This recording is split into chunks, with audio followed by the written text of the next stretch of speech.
Toby's vintage train. At last, Victoria was ready. The Fat Controller came to see her.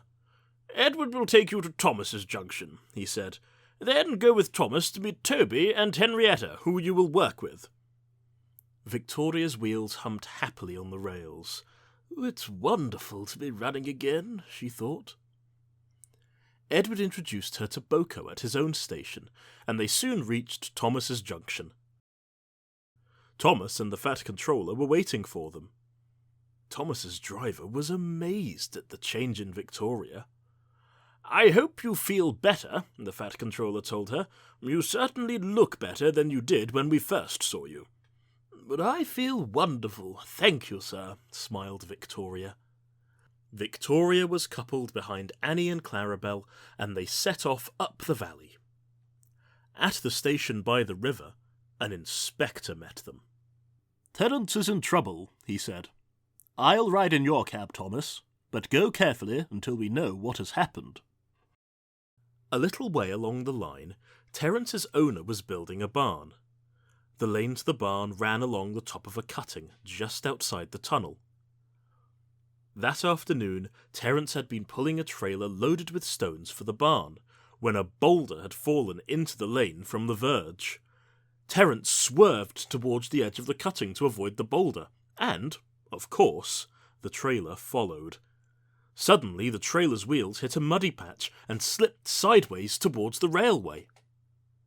The weight of the stone dragged the trailer further over the edge. Terence tried to hang on, but the trailer broke away and bumped down the steep slope towards the railway. Luckily, there was a large bush on the cutting side.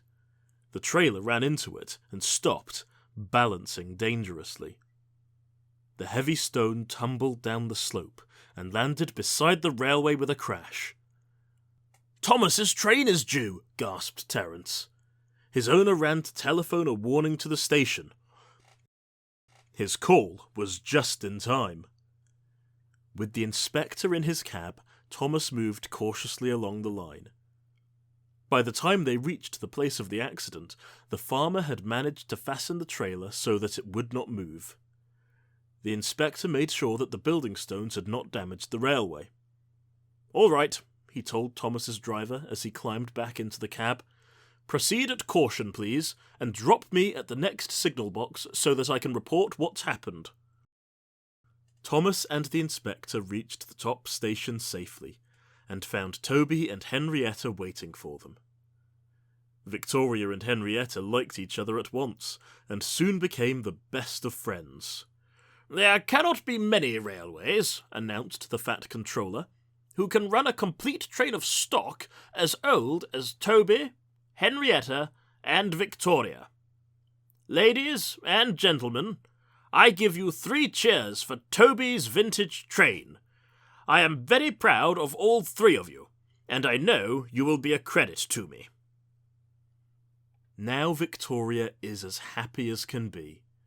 She helps Henrietta to take workmen to and from the quarry, and at other times you will see her with Thomas, Annie and Clarabelle running happily along the valley. She knows she is very lucky. "This is much better than being a summer house in an orchard," she sometimes thinks to herself. "Oh, it's great to be useful again."